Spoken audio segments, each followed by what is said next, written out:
Nell Sharp was 34 years old the winter the harbor took everything from her but her hands. She had been cast out of the only house she'd ever called home by Warren Tull, her late husband's brother, who told her plainly that a widow with no children and no deed to her name had no claim on Tull property, whatever affection her husband had once carried for her. She left Wicklow Harbor's gray clapboard house with $11 sewn into her hem, a wool coat gone thin at the elbows, and nothing else. It was with those $11, and against every ounce of sense the town could spare for her, that she walked down to the condemned auction at the old cannery pier and paid $9 for the Osprey, the rusted, abandoned harbor crane that had stood untouched and unturning at the end of Prosperous Wharf for 20 years, its iron arm frozen against the sky like the bone of some great drowned bird. Everyone said it was a fool's purchase, scrap iron and spite, not worth the paper of the bill of sale. What no living soul in Wicklow Harbor knew, what had waited, sealed and silent, 30 feet above the water since the day the crane's last operator dropped dead mid-lift, was that the Osprey had never lowered its final cargo. And what hung there still, wrapped in tarred canvas and rusted chain, was about to change not only one widow's fortune, but the fate of an entire harbor town that had forgotten how to hope. Settle in, and let us tell you the story of Nell Sharp. If you're watching tonight from a place the world has written off as finished, tell us in the comments, because some of the most important things are the ones everybody else stopped looking at.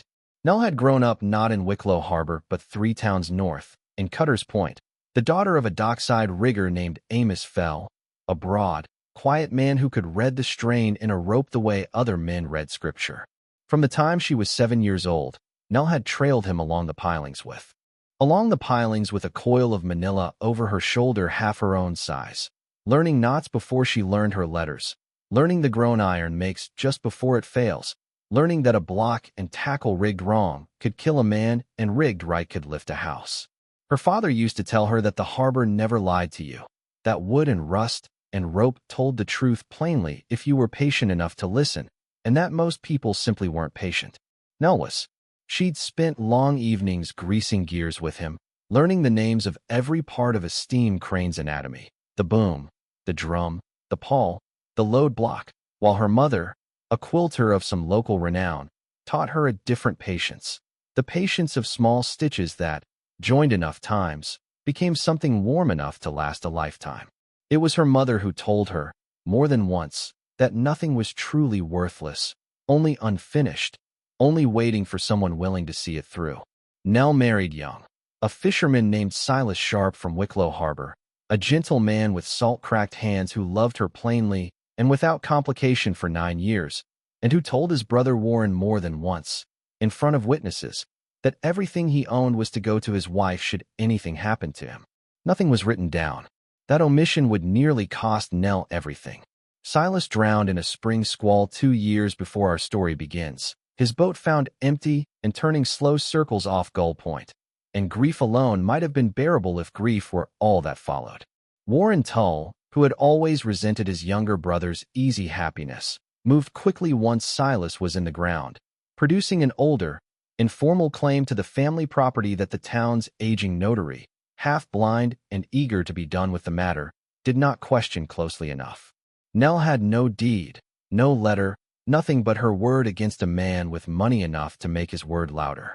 The town, not unkind, but not bravely either, watched it happen and said nothing, because Wicklow Harbor itself had fallen on hard years, the cannery closed, the deep water channel silted shut by a storm nobody had ever properly repaired, half the fishing families gone to find work in Portland or further south, and nobody had the stomach left to fight for someone else's justice when their own supper was thin.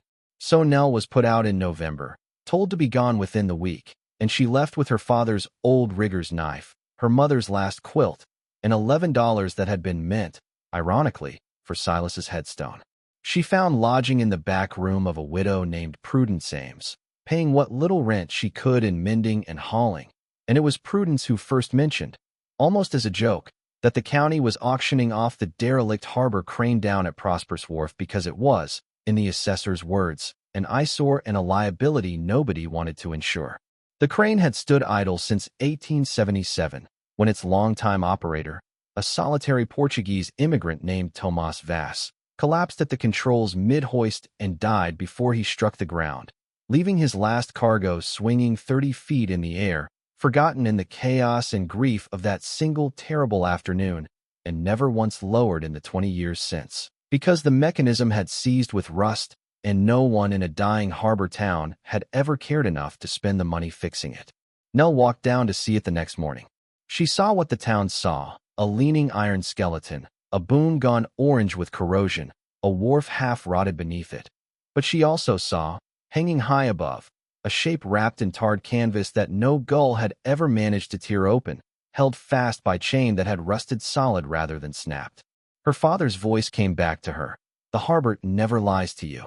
She spent her $11, minus $2 she kept for bread, and bought the Osprey outright, to the quiet astonishment of the 3 men who'd bothered to attend the auction at all.